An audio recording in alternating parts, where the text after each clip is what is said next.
So in this segment, we're going to be discussing Ben Chu ripping apart Sunak's and kind of just the metrics we use on things like economic growth. This is a really good video. Firstly, Rishi Sunak claimed that the UK economy is growing faster than other major economies, including the United States. He was talking about the first 3 months of 2024. And as you can see, the UK economy did grow faster over that period at 0.6% than the US at 0.4% and faster than other big Western economies. Jeez, that's us. We're smoking the pack, guys. We are smoking that G7 pack. We're cooking. And you got to wonder, where's all this economic growth going towards the people, because just because you get economic growth doesn't mean that people are better off. But when we look at the countries we're doing better than, it's the majority of the G7 by the looks of it, the Canadians being the exception there, being tied with us. But obviously, you don't look at one quarter to decide things, and that's something he points out really well here. Except Canada. But this is only one 3-month period. This is a bit like saying if a football team wins on the first day of the season, they're winning the league. If you look at the UK's performance against the USA since the end of the pandemic, the record is a lot less flattering than this. The US has grown by 9% in that time, the UK by just 2%. And you're not going to get kind of endless growth periods as well of, you're not going to grow by, 0.6% each quarter. It depends. It depends on your last quarter as well, how well you do. You're not going to get, this kind of miracle growth all the time. Another claim from the PM was that thanks to his government's tax changes, and a person earning on average around £35,000 is getting a £900 tax cut. Now, on the one hand, yes, people on £35,000 will get a £900 benefit due to the employee national insurance cuts, but they will be hit by other tax rises announced since 2021. And when you put all that together, an average earner will benefit by around £340, not £900. And that's where, the spin comes in. That's the spin machine right there. We've just witnessed it, him saying, he's gaslighting people saying you'll be £900 better off, but you're not. And I think it depends on how your tax status is. I think some people, they tax them later on in the year. It depends. It's really weird. But, you'll notice that you're not £900 better off because you're paying more in income tax.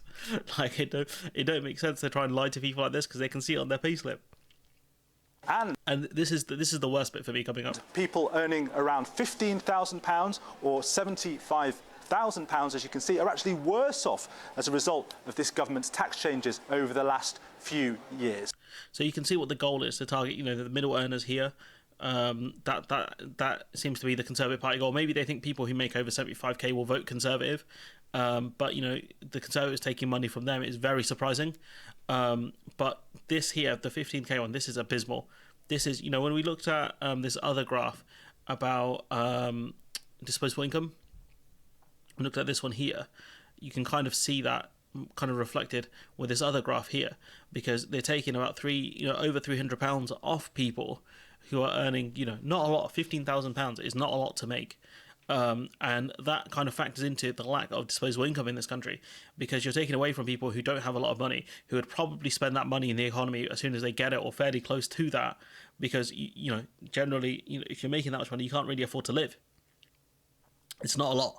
It's not a lot. And so you'll be generally spending that money day to day or week to week.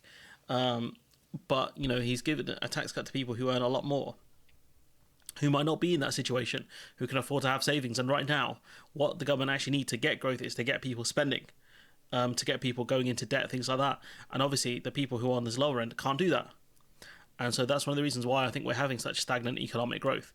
It's just honestly just one of the dumbest policies I've seen from the government. And you can see here, the way that he's discussing kind of economic growth. A bit like saying, you won one game in the season, the first game, therefore you're going to win the tournament or wherever you're in, the Premier League, for example, or La Liga, or however you want to phrase it. But when you look at this, it does on paper. This is what the government keep pushing. On paper, this looks really good.